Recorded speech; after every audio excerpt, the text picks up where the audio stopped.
வணக்கம். இந்த காணொளியில் பார்த்தீங்கன்னா செங்கோன்மை என்ற அதிகாரம் பார்க்க போகிறோம். ஆல்ரெடி 15 அதிகாரங்களுக்கான வீடியோ போட்டிருக்கேன். என்னுடைய பிளேலிஸ்ட்டை செக் பண்ணி பாருங்கள். செங்கோன்மை அப்படின்னா என்னன்னு பார்த்தீங்கன்னா, ஒரு அரசர் அவருடைய ஆட்சியை நேர்மையாக நடத்துறது. ஸோ தெரிஞ்சவங்க தெரியாதவங்கன்னு பாரபட்சம் பார்க்காம அவங்க தப்பு பண்ணியிருந்தால் அதுக்கான தண்டனையை கொடுக்கறத பற்றி தான் ஒரு அரசர் எந்த அளவுக்கு நேர்மையாக செயல்படணுன்றதை இந்த அதிகாரத்தில் கொடுத்துருக்காங்க. முதல் குறள் பாருங்க, ஓர்ந்து கண்ணோடாது இறை புரிந்து யார் மாட்டும் தேர்ந்து செய்வதே முறை அப்படின்னு சொல்லியிருக்காங்க.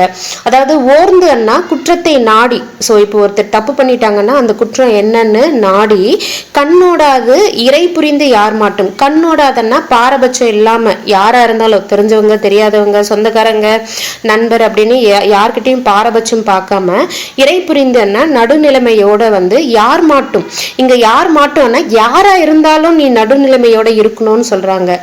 உனக்கு உயிர் கொடுத்த தாயா இருந்தாலும் சரி, உனக்கு உயிருக்கு மேலான நண்பன் இல்ல சிநேகிதி யாரா இருந்தாலுமே நடுநிலைமையோட செயல்பட்டு ஆராய்ந்து தேர்ந்து செய்வதே முறை. என்ன ஆராயணும், எதை ஆராயணும், நீங்க தேர்ந்து செய்வதே முறை என்றது, தேர்ந்துன்றது எதை மீன் பண்ணதுன்னா அறநூல்கள், அதாவது நூல்களை ஆராய்ந்து. ஸோ அவர் தப்பு பண்ணிட்டாரு, இங்க நூல்களை ஆராய்ந்து. முற்காலத்துல தப்பு பண்ணவங்கன்னா அறத்தை சார்ந்து எல்லாம் தண்டனை கொடுப்பாங்க இல்லையா. ஸோ இங்க அது போல நூல்களெல்லாம் ஆராய்ந்து அவங்க தப்பு பண்ணவங்களுக்கு தகுந்த தண்டனை கொடுக்கணும்ன்றத முதல் குறள்ல சொல்றாங்க. ஓர்ந்து கண்ணோடாது இறை புரிந்து யார் மாட்டும் தேர்ந்து செய்வதே முறை. அடுத்து பாருங்க, வான் நோக்கி வாழும் உலகெல்லாம் மன்னவன் கோல் நோக்கி வாழும் குடி. அதாவது வான் நோக்கி வாழும் உலகெல்லாம்னா உலகத்தில் இருக்கக்கூடிய ஓரறிவு முதல் 6 அறிவு வரை இருக்கக்கூடிய எல்லா உயிரினங்களுமே வானத்து மலையை தான் வானத்திலிருந்து வரக்கூடிய மலையை நம்பி தான் வாழுது. அது போல மன்னவன் கோல் நோக்கி வாழும் குடி, குடிமக்களாகிய மக்கள் யாரை நோக்கி வாழ்றாங்கன்னா மன்னவனுடைய நல்லாட்சியை நோக்கி தான் வாழ்றாங்கன்றத இரண்டாவது குறள்ல சொல்லியிருக்காங்க. கோல் நோக்கி என்ன, நேர்மையான ஆட்சி, மன்னவனுடைய நேர்மையான ஆட்சியை நோக்கி வாழ்றாங்க குடிமக்கள். குடி என்ன, குடிமக்கள். மூன்றாவது பாருங்க, அந்தனர் நூற்கும் அறத்திற்கும் ஆதியாய் நின்றது மன்னவன் கோல். இங்க அந்தனர்னா பிராமணர்களை பத்தி சொல்லல, அதாவது அறிவோர் நூல்கள், அறிவு சார்ந்த சான்றோர்கள் ஏற்றக்கூடிய அறத்திற்கான நூல்கள், அறம் சார்ந்த நூல்களை பத்தி சொல்றாங்க. அப்படி ஏற்றக்கூடிய சான்றோர்கள் ஏற்றக்கூடிய அறத்திற்கும் ஆதியாய் என்ன, அந்த ஆதி என்ன, முதலான ஒரு இதுவா அமையிறது எதுன்னா மன்னவனுடைய செங்கோன்மையான ஆட்சி அப்படின்னு சொல்றாங்க. ஸோ அந்தனர் நூற்கும் அறத்திற்கும் ஆதியாய் நின்றது மன்னவன் கோல். அடுத்து 4வது குறள் பாருங்க, குடித்தளியி கோலோச்சும் மாநில மன்னன் அடித்தளியி நிற்கும் உலகு. குடித்தளி என்ன, குடி என்ன, குடிமக்கள். தளியி அப்படின்னா தழுவி, குடிமக்களை தழுவி என்ன, தளி என்ன, தழுவி அரவணைத்து, குடிமக்களை அரவணைத்து. கோலன்னா இங்க அந்த செங்கோன்மையை பத்தி சொல்றாங்க. குடிமக்களை அரவணைத்து ஆட்சி செய்கிற மாநில மன்னன், மாநிலன்னா பெரிய நிலத்தினுடைய மன்னவனை அடித்தளியி நிற்கும் உலகு. ஸோ அந்த மன்னவனுடைய பாதங்களை பற்றி தான் இந்த உலகம் இருக்கு. அவர் பாத சுவட்டு வழியா உலகம் இருக்கு அப்படின்றத சொல்ல வர்றாங்க. குடித்தளியி கோலோச்சும் மாநில மன்னன் அடித்தளியி நிற்கும் உலகு. அடுத்து பாருங்க, இயல் புலி கோலோச்சும் மன்னவன் நாட்ட பெயலும் விலையிலும் தொக்கு. அதாவது இயல் புலி அப்படின்னா அதனுடைய பொருள் என்னன்னா முறைப்படி. ஸோ முறையா ஆட்சி செய்கிற மன்னவனுடைய நாட்டுல பெயலும் விளையிலும் தொக்கு. பெயலும் மழை பொழியறதும், விளையிலும் விளைச்சல், மழை பெய்தாதானே விளைச்சல் இருக்கும். இது ஒரு சேர இருக்கும். தொக்குன்னா ஒரு சேர்ந்து, எது ஒரு சேர்ந்து இருக்கும், மழையும் விளைச்சலும் ஒன்று சேர்ந்து இருக்குமா. எப்போன்னா முறைப்படி அந்த மன்னவன் நேர்மையான ஆட்சியை பண்றப்போ அவருடைய நாட்டுல மழையும் விளைச்சலும் ஒன்று சேர்ந்து இருக்கும். தொக்குன்னா ஒரு சேர. அடுத்து பாருங்க, வேல் அன்று வென்றி தருவது. அதாவது ஒரு வேல் அன்று வென்றி தருவது மன்னன் கோலாதும் கோடாது எனின். ஒரு வேல், மன்னவன் கிட்ட வேல் இருக்குன்றதால அவருக்கு வந்து வெற்றி வந்து கிடைக்காது. கோலாதும் கோடாது எனினா அவருடைய செங்கோலான ஆட்சி நடுநிலைமையோட, கோடாதுன்னா நேராக வளையாம இருக்குது அப்படின்னா அதுதான் அவருக்கு வெற்றியை தரும் அப்படின்னு சொல்றாங்க. ஸோ மன்னவன் கிட்ட இருக்கக்கூடிய வேல் வந்து அவருக்கு வெற்றியை தராது. அவருடைய குற்றமற்ற ஆட்சி செங்கோன்மையை வந்து அவர் நிலைநாட்டுறப்போ அதுதான் அவருக்கு வெற்றி என்றது 6வது குறள்ல வந்து சொல்லியிருக்காங்க. அடுத்து வந்து பாருங்க, இறை காக்கும் வையகம் எல்லாம் அவனை முறை காக்கும் முட்டா செய்யின்.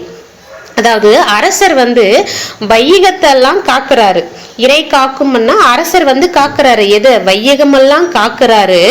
அவனை என்ன அவரை அரசரை முறை காக்கும் முட்டா செய்யின். அரசர் வந்து உலகத்துல இருக்கக்கூடிய எல்லாரையும் காக்குறாங்க. அரசரை யார் வந்து காப்பாங்கன்னா முறை காக்கும் முட்டா செய்யின், குற்றமற்ற ஆட்சி தான் அவரை வந்து காப்பாத்தும் அப்படின்னுட்டு சொல்றாங்க. அடுத்து வந்து பாருங்க 8வது குறள், என்பதத்தான் ஓரா முறை செய்யா மன்னவன் தன்பதத்தான் தானே கெடும். இங்க என்பதத்தான் ஓரா முறை செய்யா மன்னவன்னா எளிதாக பழகும் ஒரு முறை செய்யக்கூடிய முறையான, அதாவது நடுநிலைமையோட இருக்கக்கூடிய மன்னவன். என்பதத்தான் எளிதாக பழகும். யார்கிட்டன்னா இப்ப அரசரை நம்பி ஒருத்தர் வர்றாரு அப்படின்னா அவர் ஒரு ஏழையா இருக்கலாம், அந்த நாட்டுல இருக்கக்கூடிய ஒரு அடிமட்டத்தில் இருக்கக்கூடிய ஒரு குடிமகனா கூட இருக்கலாம். அவங்க கிட்டயும் எப்படி இருக்கணும், மன்னவன் வந்து எளிதாக பழகக்கூடிய முறையில சரியான ஒரு ஆட்சி செஞ்சாங்கன்னா தன்பத ஆட்சி வந்து செய்யணும். அப்படி செய்யலன்னா முறை செய்யா அப்படின்னா, அப்படி செய்யலன்னா மன்னவன் தன்பதத்தான் தானே கெடும். அவர் வந்து தாழ்ந்த நிலையில வந்து அவரே கெட்டுருவாரு அப்படின்றத சொல்றாங்க. சோ எளிதாக பழகக்கூடிய ஒரு ஆட்சியை வந்து பண்ணல, முறை செய்யான்னா எளிதாக பழகாம இருந்தாரு அப்படின்னா அவர் வந்து தாழ்ந்த நிலைக்கு வந்து தானே கெட்டொழிவார் அப்படின்றத 8வது குறள்ல வந்து சொல்லியிருக்காங்க. அடுத்து வந்து பாருங்க 9th one, குடி புறம் காத்து ஓம்பி குற்றம் கடிதல் வடு அன்று வேந்தன் தொழில் அப்படின்னு சொல்லியிருக்காங்க. குடிப்புறம்னா குடிமக்கள், குடின்னா குடிமக்கள், புறம்னா வெளியில. இப்ப குடிமக்கள், ஒரு அரசர் வந்து நாட்டை ஆட்சி பண்றாருன்னா வேற நாட்டுல இருந்தெல்லாம் அவங்களுக்கு பிரச்சனை வரும் இல்லையா, அப்போ புறம்னா வெளியில இருந்து. ஸோ குடிமக்களுக்கு புறத்துல இருந்து வெளியில இருந்து வரக்கூடிய பிரச்சனைகள்ல இருந்து காத்து, ஓம்பியன்னா பேணுதல் பாதுகாத்தல் அப்படி எல்லாம் வரும். ஸோ அந்த குடிமக்களை வந்து வெளியில இருந்து வரக்கூடிய பிரச்சனைகள்ல இருந்து காத்து பாதுகாத்து, குற்றம் கடிதல், அப்படி தப்பு பண்ணா அவங்கள வந்து தண்டிக்கிறது, கடிதல் வடு அன்று வேந்தன் தொழில். சோ அவங்கள காக்குறதும் பாதுகாக்கிறதும், அவங்க தப்பு பண்ணா தண்டிக்கிறதும் வந்து வடு அன்றன்னா அது வந்து பிழை கிடையாது, அதுதான் அரசருடைய வேலை தொழில் அப்படின்னு சொல்றாங்க. வடு அன்றன்னா பிழை கிடையாது. அடுத்து வந்து பாருங்க, கொலையின் கொடியாரை வேந்து ஒருத்தல் பைங்குள் களை கட்டதனோடு நேர். அதாவது கொலை செய்த கொடியவங்களை, கொலையின் கொடியாரைன்னா கொலை செய்த கொடியவங்களை வேந்து ஒருத்தல், வேந்தன்னா வேந்தர் வந்து தண்டிக்கிறது எது போல அப்படின்னா பைங்குள் களை கட்டதனோடு நேரன்னா, இப்போ ஒரு பசும்பயிர் இருக்குன்னா அதுல வந்து கலப்பு செடி நிறைய முளைக்கும் இல்லையா, அப்ப நம்ம என்ன பண்ணுவோம், அந்த கலப்பு செடி எல்லாம் புடுங்கிடுவோம் இல்லையா. அது போலதான் கொலை செய்தவங்களை தண்டிக்கிறது வந்து இந்த தேவையில்லாத செடிகளை வந்து கலப்பை வந்து எடுக்கிற மாதிரி தான் அப்படின்னுட்டு 10வது குறள்ல வந்து சொல்லியிருக்காங்க. மேக்சிமம் நீங்க திருக்குறளை படிக்கிற வரைக்கும் அந்த வேர்டுக்கான மீனிங்கை புரிஞ்சு படிச்சிங்கன்னா உங்களுக்கு எப்போ திருக்குறள் படிச்சாலும் அதுக்கான மீனிங் வந்து எளிமையா புரியும். ஸோ குயிக்க ஒரு வாட்டி இந்த 10 குறள் மட்டும் ரீகேப் பார்த்துருவோம். ஓர்ந்து கண்ணோடாது இறை புரிந்து யார் மாட்டும் தேர்ந்து செய்வதே முறை. வான் நோக்கி வாழும் உலகெல்லாம் மன்னவன் கோல் நோக்கி வாழும் குடி. அந்தனர் நூற்கும் அறத்திற்கும் ஆதியாய் நின்றது மன்னவன் கோல். குடித்தளியி கோலோச்சும் மாநில மன்னன் அடித்தளியி நிற்கும் உலகு. இயல்புலி கோலோச்சும் மன்னவன் நாட்ட பெயலும் விலையிலும் தொக்கு. வேலன்று வென்றி தருவது மன்னவன் கோல் அதுவும் கோடாது எனின். இறை காக்கும் வையகம் எல்லாம் அவனை முறை காக்கும் முட்டா செய்யின். என்பதத்தான் ஓரா முறை செய்யா மன்னவன் தன்பதத்தான் தானே கெடும். குடிப்புறம் காத்து ஓம்பி குற்றம் கடிதல் வடு அன்று வேந்தன் தொழில். கொலையின் கொடியாரை வேந்து ஒருத்தல் பைங்குள் களை கட்டதனோடு நேர்.